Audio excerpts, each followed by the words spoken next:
श्री कृष्ण कहते हैं सूर्य को ऐसे जल चढ़ाने से मनुष्य की आयु कम होती है। जाने सही विधि। दोस्तों, एक बार नारद जी भगवान श्री कृष्ण के पास जाते हैं और उनसे पूछने लगते हैं, हे प्रभु, सूर्य को जल देने का क्या औचित्य है? सूर्य को जल क्यों दिया जाता है? सूर्य को जल देने के क्या फायदे हैं तथा सूर्य को जल देने की सर्वोत्तम विधि कौन सी है? तब भगवान श्री कृष्ण नारद जी से कहते हैं, हे देवर्षि, आपने समस्त मानव जाति के कल्याण हेतु उचित प्रश्न किया है। सूर्यदेव की उपासना अत्यंत सुख फलदायी है। प्रत्येक मनुष्य को सूर्य को जल अवश्य देना चाहिए। हे देवर्षि, मैं आपको एक अत्यंत पवित्र कथा सुनाता हूँ, जिससे आपकी दुविधा समाप्त हो जाएगी और आपको आपके सभी प्रश्नों के उत्तर भी मिल जाएंगे।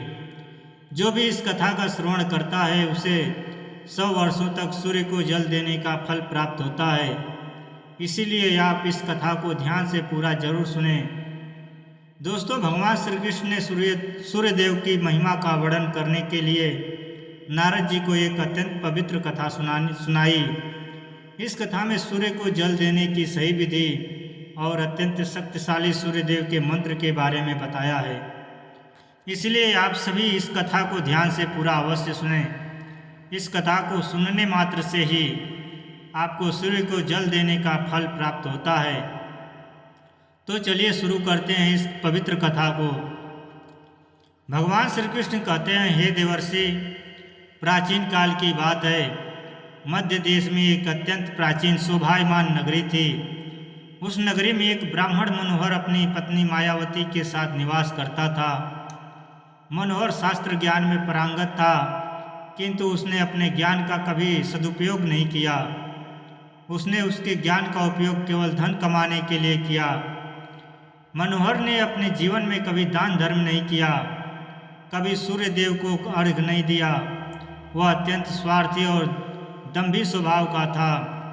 फिर एक दिन वह वन से जा रहा था तो एक विषैले सर्प ने काटने के कारण मनोहर की मृत्यु हो गई। मृत्यु के बाद मनोहर को यम के दूत यमलोक लेकर गए। वहाँ यमराज ने मनोहर के पास पाप और पुण्य का मूल्यांकन किया और मनोहर को नरक में डाल दिया। मनोहर अनेक वर्षों तक नरक में सजा भुगतने लगा और फिर उसे प्रायश्चित करने के लिए फिर से मनुष्य जन्म की प्राप्ति हुई। उसका दूसरा जन्म एक गरीब शूद्र के घर पर हुआ। दूसरे जन्म में उसे अत्यंत दुख भोगने पड़े। उस शूद्र के बड़े होते ही उसके पिता ने उसका विवाह एक युवती से करा दिया और फिर वह उस युवती के साथ वन में ही झोपड़ी में रहने लगा। विवाह के बाद अनेक वर्षों तक उस शूद्र को कोई संतान नहीं हुई, इसलिए वह और भी अधिक दुखी रहने लगा। लेकिन इतने में ही उसके दुख समाप्त नहीं हुए। कुछ वर्षों के बाद दैवयोग से उसके शरीर में भयंकर कोढ़ का रोग उत्पन्न हुआ और वह भयंकर कोढ़ के रोग से पीड़ित हो गया। उसके शरीर पर अनगिनत जख्म हुए जिनसे पस निकलता रहता था। वह कोढ़ी शूद्र अब कुछ काम भी नहीं कर सकता था और दिन भर घर पर ही पड़ा रहता। उसकी पत्नी एक पतिव्रता नारी थी। उसने पति को कोढ़ होने के बाद भी उसका साथ नहीं छोड़ा और वह उसकी नित्य सेवा करती रही थी। वह अपने पति को ही परमेश्वर मानकर उसकी पूजा करती थी। उसके लिए भोजन का प्रबंध करती थी। उसने स्नान कराती थी। वह शूद्र अनेक बार मन ही मन में सोचता रहता था कि किस जन्म के पाप के कारण उसे यह कोढ़ रोग हुआ। ऐसा सोचते हुए वह बहुत ही निराश और उदास रहने लगा। फिर एक दिन उसके द्वार पर एक साधु पधारे। उस कोढ़ी शूद्र की पत्नी ने उस साधु महात्मा की बड़ी सेवा की, जिससे प्रसन्न होकर उस साधु ने उस कोढ़ी की पत्नी को वर मांगने के लिए कहा। तो कोढ़ी की पत्नी ने कहा, हे महात्मा, मेरे लिए मेरे पति ही सर्वस्व हैं, वही मेरे स्वामी हैं। अतः आपसे विनती है कि मेरे पति का रोग दूर करें और उन्हें पहले जैसा बना दें। इस पर उस साधु महात्मा ने कहा, हे देवी, यह रोग तुम्हारे पति को उसके पिछले जन्म के कर्मों के कारण प्राप्त हुआ है। यही विधि का विधान है। मैं इसमें हस्तक्षेप नहीं कर सकता। ईश्वर मनुष्य को उसके पाप कर्मों का दंड अवश्य देते हैं, कोई भी इसे चूक नहीं सकता, किंतु मैं तुम्हें इसका उपाय बता सकता हूँ। इस रोग से बचने के लिए केवल एक ही उपाय है, तुम अपने पति को लेकर सूर्यदेव की शरण में जाओ और सूर्यदेव की नित्य उपासना करो। सूर्यदेव की कृपा से तुम्हारा पति कोढ़ से मुक्त हो जाएगा और उसे कामदेव के समान रूप प्राप्त होगा। फिर उस साधु महात्मा ने उस स्त्री को सूर्यदेव की उपासना की विधि बताई। उस विधि को जानकर उस कोढ़ी की पत्नी ने अपने पति के साथ मिलकर पूरी निष्ठा और श्रद्धा से सूर्यदेव की उपासना की और देखते ही देखते कुछ ही दिनों में उसका पति पूरी तरह से ठीक हो गया। वह कोढ़ के रोग से पूरी तरह से मुक्त हो गया और सूर्यदेव की कृपा से उसे सुंदर रूप, बलवान शरीर तथा धन संपत्ति की प्राप्ति हुई और वह कोढ़ी शूद्र बहुत धनवान बन गया।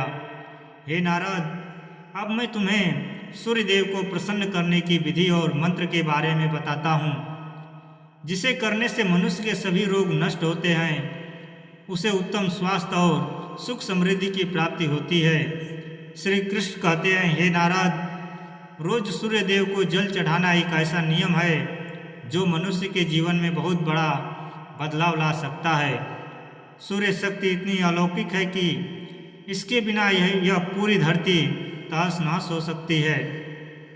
सूर्यदेव प्रकाश, सकारात्मकता, इंद्रिय संयम, ऊर्जा आदि के देवता हैं। सूर्यदेव को मात्र जल चढ़ाने से सभी संकट दूर हो सकते हैं। संसार की हर परेशानी का हल सूर्यदेव के पास ही है। सूर्य देवता की उपासना करने से आत्मा की शुद्धि होती है और मनोबल बढ़ता है। सूर्योदय के समय सूर्य की निवारण किरणों से वातावरण पवित्र और सकारात्मक बन जाता है। यदि प्रतिदिन सुबह स्नान करके सूर्य देवता को मंत्रों का उच्चारण करते हुए जल चढ़ाते हैं तो इसके कई फायदे होंगे। कुंडली में अन्य ग्रहों की तरह ही सूर्य के शुभ या अशुभ स्थिति में होने से जीवन पर भी इसका शुभ या अशुभ प्रभाव पड़ता है। कुंडली में सूर्य यदि शुभ स्थिति में होता है तो हमें समाज में भरपूर मान सम्मान, यश और प्रसिद्धि मिलती है। वहीं कुंडली में यदि सूर्य अशुभ स्थिति में हो तो इसके विपरीत परिणाम मिलते हैं। इसीलिए कुंडली में यदि सूर्य की स्थिति मजबूत करनी है तो ज्योतिष शास्त्र में कुछ ऐसी चीज़ों के बारे में बताया गया है जिन्हें पानी में डालकर सूर्य देव को अर्घ देने से शुभ परिणाम प्राप्त होते हैं। किंतु मित्रों, कई मनुष्य सूर्य को जल देते समय बहुत सी गलतियां कर बैठते हैं। सूर्य को जल देते समय महत्वपूर्ण नियमों का पालन नहीं करते हैं तो गलत तरीके से अर्घ देकर सूर्यदेव का अपमान नहीं करना चाहिए, अन्यथा मनुष्य को कई कष्टों का सामना करना पड़ सकता है। साथ ही केवल सूर्य को जल देने से फल की प्राप्ति नहीं होती है। सूर्य को जल देते समय विधि का पालन करते हुए सूर्यदेव के मंत्र का जाप करना भी आवश्यक है, तभी सूर्य को जल देने का फल मनुष्य को प्राप्त होता है।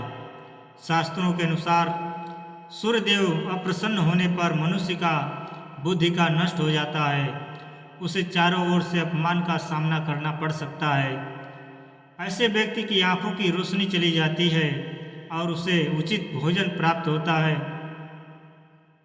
फलस्वरूप व्यक्ति की विद्या नष्ट हो जाती है, उसकी स्मरण शक्ति कमजोर होती है, पिता पुत्र में अकारण ही वाद विवाद होने लगता है।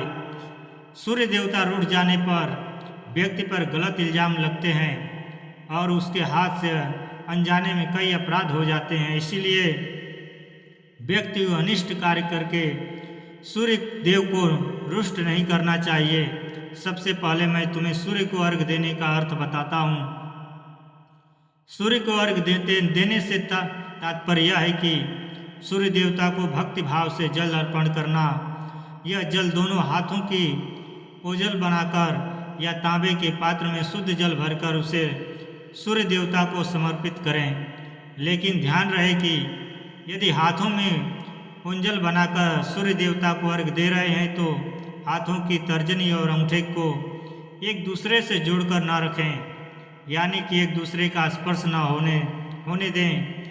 दोनों हाथों के अंगूठों को फैला कर रखें यदि हम तर्जनी और अंगूठे को जोड़कर रखते हैं तो यह राक्षसी मुद्रा बन जाती है और इस मुद्रा में सूर्य को अर्घ देना अशुभ माना जाता है।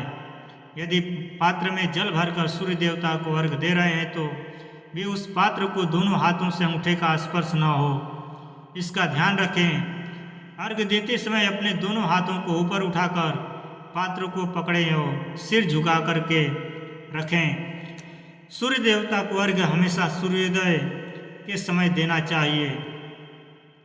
उगते हुए सूर्य की उपासना करना हमेशा ही शुभ होता है। सूर्योदय के 2 घंटे बाद अर्घ देने का कोई भी औचित्य नहीं होता है। यदि किसी कारणवश आप सूर्योदय के समय अर्घ न दे सके तो 3 बार अर्घ देने के बजाय 4 बार अर्घ दें और सूर्य देवता से क्षमा मांग लें। इससे दोष कम हो जाता है। सूर्य को जल तांबे के पात्र में ही देना चाहिए। तांबा को सूर्य की प्रिय वस्तु माना गया है, इसीलिए सूर्य को जल देने के लिए केवल तांबे के बने पात्र का ही प्रयोग करना चाहिए। अन्य धातुओं से बने पात्रों में सूर्य को अर्घ देने से कोई लाभ प्राप्त नहीं होता है। परमात्मा ने सूर्य को जगत में प्रकाश करने, संचालन करने, अपने तेज से शरीर में ज्योति प्रदान करने तथा जठराग्नि के रूप में अमाशय में अन्न को पचाने का कार्य सौंपा है। इसी कारण से तांबे के पात्र में रखे जल को पीने से व्यक्ति पेट से जुड़े रोगों से भी मुक्त हो जाता है। उस तांबे के पात्र में गंगा जल या पवित्र नदियों का जल भरें। यदि ऐसा संभव नहीं हो तो शुद्ध जल का प्रयोग करें। मात्र जल से कभी भी अर्घ नहीं देना चाहिए। जल के पात्र में जल के साथ मुख्य रूप से कोई भी लाल फूल, लाल चंदन और अक्षत जरूर डालें। आप चाहें तो इस जल में थोड़ा सा घी, शहद, दूध या गुड़ इत्यादि भी मिला सकते हैं। सूर्य देव को अर्घ देने का सही समय तब होता है जब सूर्य लालिमा लिए हो, अर्थात जब प्रातः काल में सूर्य काल रंग का दिखाई दे, सूर्य लाल रंग का दिखाई दे तो उस समय अर्घ देना सर्वश्रेष्ठ फल देता है। यदि किसी मनुष्य ने सूर्य को अर्घ देने का संकल्प लिया हो तो यह संकल्प कभी नहीं तोड़ना चाहिए। जितने दिनों का भी संकल्प लिया हो उतने दिन सूर्य को अर्घ अवश्य देना चाहिए। यदि संकल्प को पूरा नहीं कर सकते हो तो ऐसा संकल्प नहीं करना चाहिए, इससे सूर्य देव रुष्ट हो जाते हैं। दोस्तों, भगवान श्री कृष्ण ने सूर्य देव को जल देने का मंत्र बताया है, जिसका उच्चारण अवश्य ही करना चाहिए। वह मंत्र इस प्रकार है: ओम खगोलकाय नमः। इसके अलावा ओम घृण सूर्याय नमः, इस मंत्र का भी जाप कर सकते हैं। इस मंत्र का उच्चारण करके सूर्य को जल देने से दरिद्रता का अंत होता है और व्यक्ति को सुख समृद्धि की प्राप्ति होती है। श्री कृष्ण कहते हैं, हे वत्स, सूर्य देव की महिमा अपरंपार है और प्रतिदिन ही हमें उनका आभार मानना चाहिए। परंतु मुख्य रूप से रविवार का दिन सूर्य देवता का दिन माना जाता है, इसलिए कुंडली से सूर्य दोष को दूर करने के लिए रविवार के दिन विशेष रूप से सूर्य देवता का उपासना रखना चाहिए और सूर्य से संबंधित वस्तुओं का दान करना चाहिए। सूर्य देव से संबंधित वस्तुएं हैं तांबा, गेहूं, गुड़, चंदन तथा पीले रंग के वस्त्र आदि। इन वस्तुओं का रविवार के दिन दान करने से व्यक्ति के सभी दुखों का अंत होता है। यदि व्यक्ति बीमार है अथवा घर में सूतक है या अन्य कोई समस्या है जिसके कारण वह सूर्य देव को अर्घ नहीं दे पा रहे हों, तो इसके लिए शास्त्रों में मानस पूजा का प्रावधान किया गया है, अर्थात अपने मन में ही सूर्य देव को अर्घ दे सकते हैं। सूर्योदय पूर्व दिशा से होता है और यदि किसी का कारणवश सूर्य देवता दिखाई नहीं दे रहे हैं तो उनका मन ही मन स्मरण करके पूर्व दिशा की ओर मुख करके उन्हें अर्घ दे सकते हैं, लेकिन कभी भी सूर्य को अर्घ देने का संकल्प न छोड़ें। तो दोस्तों, इस प्रकार से भगवान श्री कृष्ण ने सूर्य देव को अर्घ देने की विधि, सूर्य देव को अर्घ देने का मंत्र बताया है। मैं आशा करता हूं कि यह कथा एवं जानकारी आपको अच्छी लगी होगी और यदि इस चैनल पर नए हैं तो चैनल को सब्सक्राइब करना ना भूलें। साथ ही वीडियो को लाइक एवं शेयर जरूर करें और कमेंट बॉक्स में जय सूर्य देवता और जय श्री कृष्ण जरूर लिखें। धन्यवाद। जय श्री कृष्ण। राधे राधे।